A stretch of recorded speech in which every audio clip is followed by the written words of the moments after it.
আজকের আমি প্রত্যেকটা রুগীদের জন্য কথা বলবো। কিছু কিছু রুগী বলতে যেমন মনে করো জিনে ধরা রুগী বা গায়ে যদি কোনো বিদ্যে বা বান্টনা মারে, সেই কারণে তাদের জন্য আমি প্রকৃত আজকের একটা কথা বলবো।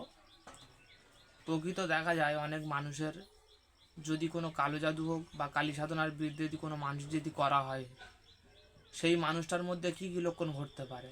হয়তো কোনো ব্যাঙের ভিতরে হয়তো কোনো তাবিজ ঢুকিয়ে দিয়ে ব্যাঙের কুয়ার ভেতর ফেলে দেয়, ব্যাঙ মরে গিয়ে পচে পচে পচে ওর যেরকম পরিমাণে ব্যাঙের পেট যে পরিমাণে ফুলবে, সেই পরিমাণে দেখা যায় সেই যে মানুষের নিয়ে বিদ্যাটা করবে, সে মেয়ে ছেলে হোক বা বেটা ছেলে হোক, তাকে নিয়ে যখন তার নাম লিখে ওই তাবিজের ভেতরে করে দিয়ে ব্যাঙের গালে বোট ঢুকিয়ে দিয়ে যে কুয়ার ভেতরে ফেলবে, সেই কুয়ার ভেতরে ব্যাঙ যত ঝটপট করবে, যে রুগীটার নামে করা আছে সেই রুগীটা ঠিক তত পরিমাণে ঝটপট করবে।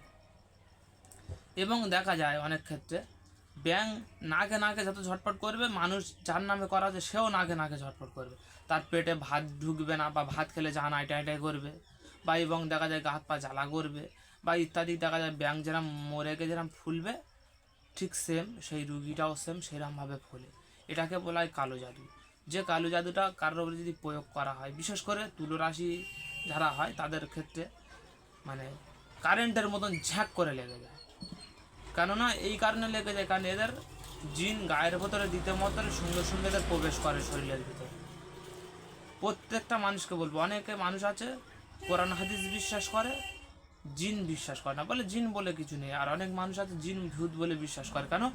আল্লাহ রসুলের পর্যন্ত মাথার চুল মোবারক নিয়ে কুয়ার ভিতরে বিদ্যা করেছিল। আমার নবী একটা কথা বলেছিল কি, যে এখন থেকে শেষ জামানা পর্যন্ত এরম হতে থাকবে। কারণ এটা প্রত্যেকটা মানুষ আশা করি কম বেশি এটা জানে, জেনে অনেক মানুষ বিশ্বাস করে আর অনেক মানুষ করে না। তা প্রত্যেককে বলবো ভাই, আমার এই চ্যানেলগুলো যারা যারা প্রকৃত দেখছেন তারা আমার চ্যানেলগুলো ফলো করবেন। ভালো ভালো ভিডিও আমি আপনাদের সামনে আবার তুলে ধরব। এই অবধি আপাতত ভিডিও শেষ রাখছি।